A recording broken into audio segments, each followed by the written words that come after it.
Hello everybody, welcome back to my channel. I'm Khadija, and this channel I talk about everything related to women and midwifery. So today I'll be talking to you who are newly qualified midwife. You recently got your PIN and you're finding it difficult to do one of the two things in the maternity unit in NHS. This is me just telling you that it is part of the process. Like I usually say, before you know it, you'll be like senior midwife, and you'll be good to go. You start supporting other people as well. So what can you do? What can you do better? What can help you? One of the things that can help you is that be updated, be up to date about the midwifery policies and guidelines, national policies and guidelines, and be up to date about your trust policies and guidelines, because your trust policies and guidelines what will always help you. So there are national guidelines which is for the whole UK NHS England. However, there are individual trust guidelines.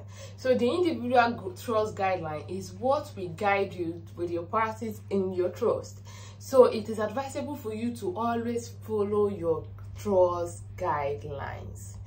This place is not about, oh, this is what they used to do, this is what we used to do back home. No, please always follow your trust guideline. I know in most cases you're the only one with the woman in the room. Yes, don't think you can just do anything because you're just we are with the woman in the room. If there is anything you don't know, you don't understand, please ask questions from your colleague, from people that have been there. And don't be like selective. If you ask this person, she might be busy, she might be doing a lot of things with her lady as well, she might be going through a lot. Once she says, oh, she's not ready, just go to the next person. There will always be somebody that will be eager to help you. Another thing, there are some things you can quickly check on the guidelines yourself. For instance, oh, I wanted to give penicillin, I don't know what to use to dilute it. Nobody's asking. Just quickly go to the IV guide on your system and type penicillin. It will give you what you need to dilute the penicillin. So instead of just wasting your time asking people and they don't understand. Another thing with asking is this. I've got this experience. I had somebody, okay, so they usually do something about, observation, classifying children when they are born as red heart, green heart, amber heart. And we all know green is like normal, amber is like a medium or something, and red is like, so there are a lot of things we need to do. There are particular, so when you clarify the babies, you do the observations for quite a lot of time just to know that this baby is really fine. And there are some criteria they use to identify those baby. Maybe mom have GDM, mom have hypertension in labor, there is prolonged strom, there is sepsis and all of that. So all of those factors were part of the things they use to classify a baby. So what did I do?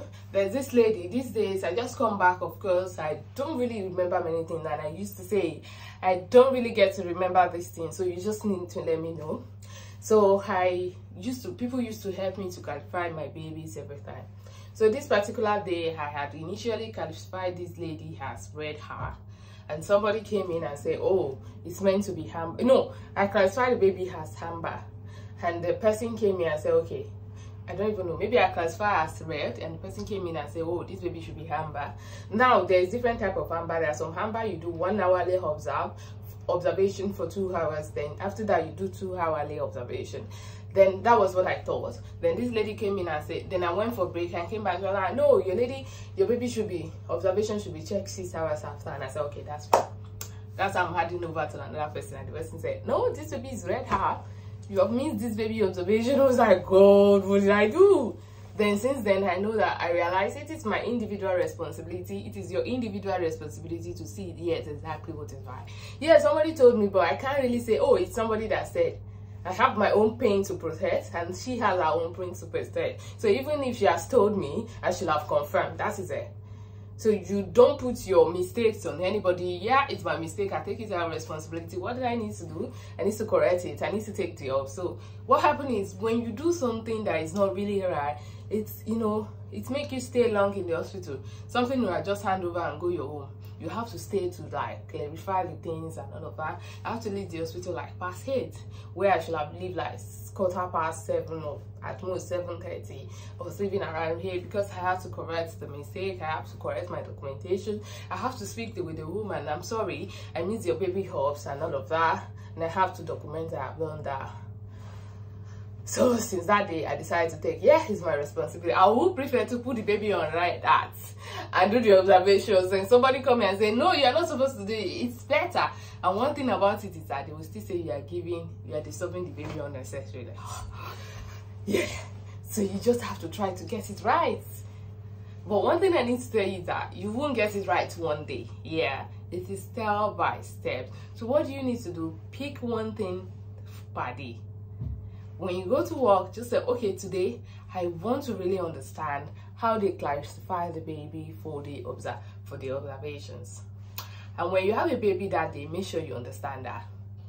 The next day, I want to really understand how they do this, oxytocin titrations, infusion titration and all that. It's not like the way we do back home. Unfortunately, they use very little oxytocin in my trust. It is even below the manufacturer's recommendation. But that's what my trust do, and that is what you must do. So you have to check what is being practiced in your trust and follow it. You can't just do your own. What did they say it is? Because they realize that is safer. Less is more. That is it for oxytocin. Less is more. So use whatever they say you should use. So if you said today, I want to understand how they do the oxytocin titration, that's it. Today, I want to really, really understand how you document in an emergency situation. So the next time they put emergency buzzer, try to quickly go there, and when the thing is done, check the notes to see how the person have documented and pick that. Okay, you go another day. Today, I really want to understand why they do the epidural or women on epidural. I really want to understand how to support the anesthetics in epidural. Check the board and see who is taking epidural and take the in charge. Please, may I oversee the lady that is going through the epidural, just to see how the midwife will support the anesthetics. I'm sure the senior midwife is like, go on. Oh, when they are doing the report, today I really want to work with this person, so I get to learn how to do this. So every day, pick one thing, and before you know it, you will get it. The documentations are very comprehensive, and that's because everybody is responsible for the care they provide. You are responsible for the care you provide, so you should be able to have, like as an autonomous midwife that you are. But then take one step at a time. For the very first time after you get your point, you're going to be supernumerary. That means somebody will be supporting you. So you have the right to ask that person. The person is supporting you. But as long as the person is supporting you, you're still entitled to your being. There was a movie I watched and it changed my orientation about really all these things. You cannot be, it says that even one mistake is not acceptable for a midwife. So you expected not to really make mistake. But at some point, we are human, we make those mistakes. But make sure immediately the mistake you are making is not something like a gross mistake that somebody wouldn't have done in that situation. Like giving somebody who is allergic to penicillin, amoxicillin, or benzypenicillin. It's not only your own mistake, it's everybody. But you that you give it, you should have confirmed. That's how they will keep blaming everybody. And that's because they are actually investigating. And when they investigate, one of the things they got from there is also learning. So the email they sent to me, then eventually they now had it that this is because the previous situation they had not too favorable outcome, and my situation had a favorable outcome. So they want to see whether they can get something learning from it.